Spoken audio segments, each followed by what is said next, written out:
Hey everybody! It's possible to have birth without significant birth pain, and I know this because it's happened to me twice with both of my children. Now, I do know that there are potential hindrances that would get in the way of a supernatural childbirth, and today I want to talk about 3 hindrances to a supernatural childbirth. As I mentioned, I've had 2 supernatural childbirths, and we actually have video on that. So if you click up here, there'll be a little card, and you can watch those videos if you're interested. I have 2 daughters. Both of them were born supernaturally without birth pain. That's not to say it wasn't intense. I always throw that disclaimer in there. It wasn't just a walk in the park. It was very intense. However, I didn't have that excruciating, awful pain that was just, life-ending. It was an amazing experience. It was intense, but it was amazing. So today I want to talk to you about hindrances to a supernatural childbirth. Now, I need to preface that I am not God, and so I don't understand why there are some women who contend for a supernatural childbirth and don't get it. I don't understand that. In my perfect world, we all would, because there's a beautiful side of childbirth and experiencing it. Today I want to talk about 3 of the hindrances that I had to work my way through in order to kind of get on the other side and prepare for this supernatural childbirth. Okay, so hindrance number 1 is not fully committing to the goal. I found out about the possibility even of a supernatural childbirth I'd say about halfway through my pregnancy, a little earlier than halfway, so about 4 months or so. And it was because I read a book. If you look down in the description, we'll list the book. It's called Supernatural Childbirth by Jackie Mize. One of my amazing friends introduced the book to me. So I found out about 4 months, and from that point on, after I read it, I gave it to my mom, and she talked to my dad, and then I told my husband, who was pretty much like, I'll support you in whatever you do, babe. And whether or not he was like, I don't know, doesn't matter.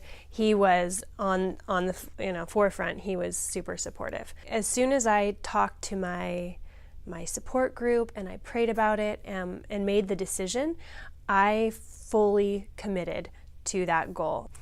I remember my aunt telling me, very wise woman, I remember her telling me, because she asked me how I was doing, and I saw some YouTube videos of birth, and there's a baby, and it's gonna come with and stop.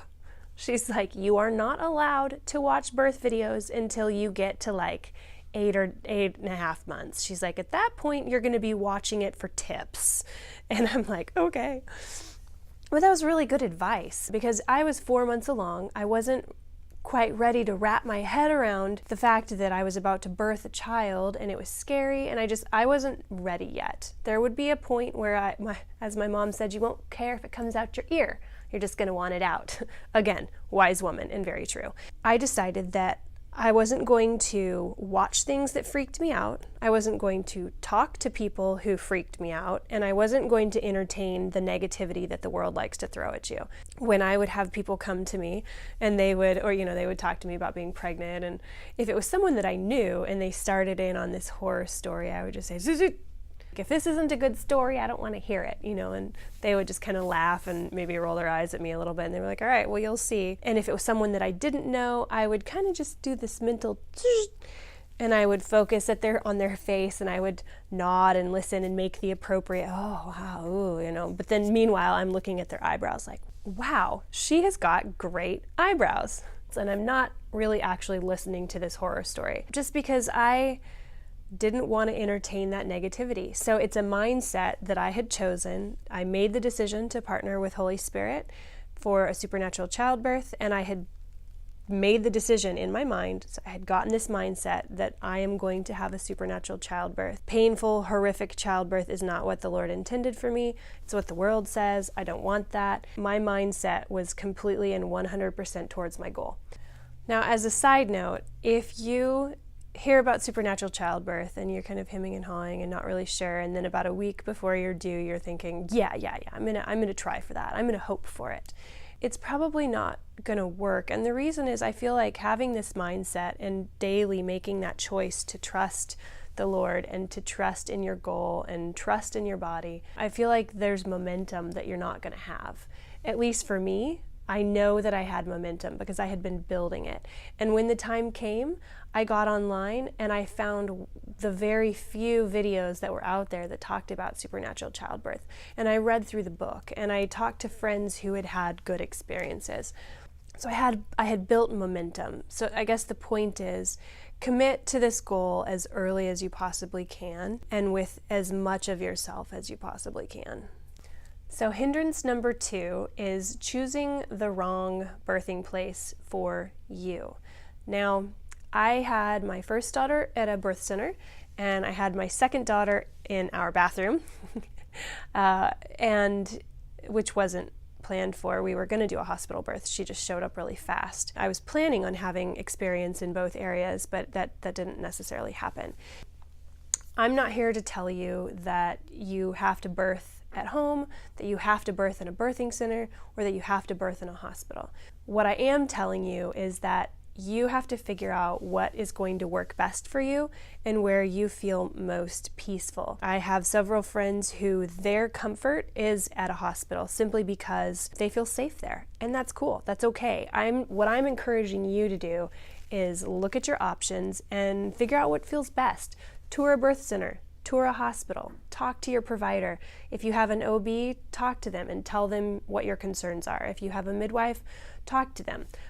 Just get familiar with your options. I did a hospital tour when I was living in Alaska, where our oldest was born, and I didn't feel my peace there at all. In fact, it was quite the opposite. I felt very uncomfortable. I still wasn't 100% sold on a birth center either, because I think that there's some programming that when you're hurt or sick or need medical attention, the hospital is where you go. So I feel like there's a little bit of programming in there, which is okay, but I didn't feel settled with it, so I stuck with my provider. Meanwhile, I went to the birthing center in Alaska that I chose, and I started to get to know the providers there. So I was able to make the decision once I felt comfortable, and ultimately it ended up being at the birthing center, and it turned out to be a beautiful experience. There's pros and cons to a home birth, a birthing center, or a hospital birth. Now, obviously, the pros of either a home birth or a birth center is you're likely to be on less of a schedule. You're likely to be kind of left alone to do your womanly birthing thing, and your providers are probably going to be a lot more chill. They're going to look at this as like a natural, this is what your body was made to do, versus we're here to assist you in all aspects of this birth. Now, however, the cons to a home birth or a birth center is that if there is a problem, there's transfer time. Now, as far as the hospital goes, the pros of a hospital are obvious. You have every piece of medical equipment known to man. You have an OB who has trained for this. You have a NICU in case you need it. You have all these safety things at your fingertips. And if there's a problem or if there's any discomfort, it's there.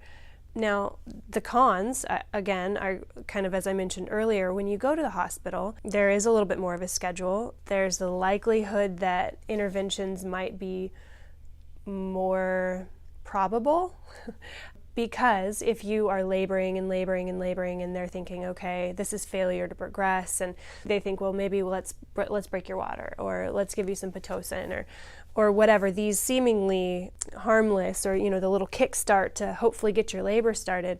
Interventions can be okay if your body's ready, and they can also be really not okay at all if your body isn't ready. And then one intervention leads to this cascade, and then it turns out that you're not really able to have the birth the way that you wanted to because it's kind of in the hands of the medical profession. So I'm not telling you which one to choose. You have to go with where your peace is. I mean, I know I did. But what I am telling you to do is be prayerful about it, think about it, look at your options, and then go with what you feel like Holy Spirit's telling you to do. Go with your peace, go with your comfort, and that will help out a lot when it comes go time. And now, last but not least, number 3 hindrance is not having support. I have to start off by saying I realize that a lot of us don't just have hundreds of dollars laying around to hire a doula. However, I would say from the moment you find out you're pregnant, start saving for it. Your husband is likely to do a really great job of holding your hand and maybe when the pushing comes, encouraging you. But I don't feel like, unless very well trained, I don't really feel like men come equipped to deal with watching their wives in this, like, the most intense, crazy. That's a big deal for guys. They're not used to seeing stuff like this. I don't know about you, but I witnessed 2 or 3 births before I had my own, but with my friends. Now, most guys aren't going to be like, hey, my best friend's wife's having a baby, I'm going to go watch. They don't see that. Typically, the first birth they see is their child's, and so they're watching the person they love the most in the world go through this intense situation, and they can't fix it. So most men, I feel like, if at all possible, to try to take some of that pressure off of them as far as, I need you to be this support, I need you to say these things, I need you to, I don't know that it's in their nature to be able to provide what we're looking for. Now, okay, my mom, I'm gonna have my mom there. Great. Having your mom there is awesome, and if you can't have a doula, if you have a relationship with your mother that's one that you would feel comfortable having her with you, then by all means, bring her in, because what do we want when something's going on? We want our mom. I mean, I know I do. But I also took into account that this was not going to be super easy for my mom to watch either, because I'm sure she's remembering back to when she had a child and how intense it was and how difficult it is. And it's not easy to watch the people that we love dealing with just the intensity of childbirth. So for us, the decision was that we hired a doula for both births. And the first time around, she was, well, both times, worth every penny, because it was that support of the person who's there just for you. They are there to rub your back. They're there to brush your hair, to tell you that you're doing good, to tell you that you're strong, that you're beautiful, that all the things that, we need to hear when we're doing this, that, we're strong and that we can continue, and that when you feel like you're just like, okay, I'm just going to die and maybe the baby will come out on its own because I'm going to die, them telling you, no, you can do this. And if it's not a doula, maybe if you have a friend who is just a really amazing encourager and someone who has some experience of, maybe they've witnessed a birth or maybe they've had children before, just find someone who's there for you. Your husband has a role, your mom has a role. So find that friend who's willing to be the friend or the doula, who's willing to be your champion, someone who's there specifically for you. If you have found this video helpful, or if you know someone who's pregnant and considering supernatural childbirth, I would love it if you would be willing to share this video with them. And if you liked it, obviously, please click like. That makes me happy.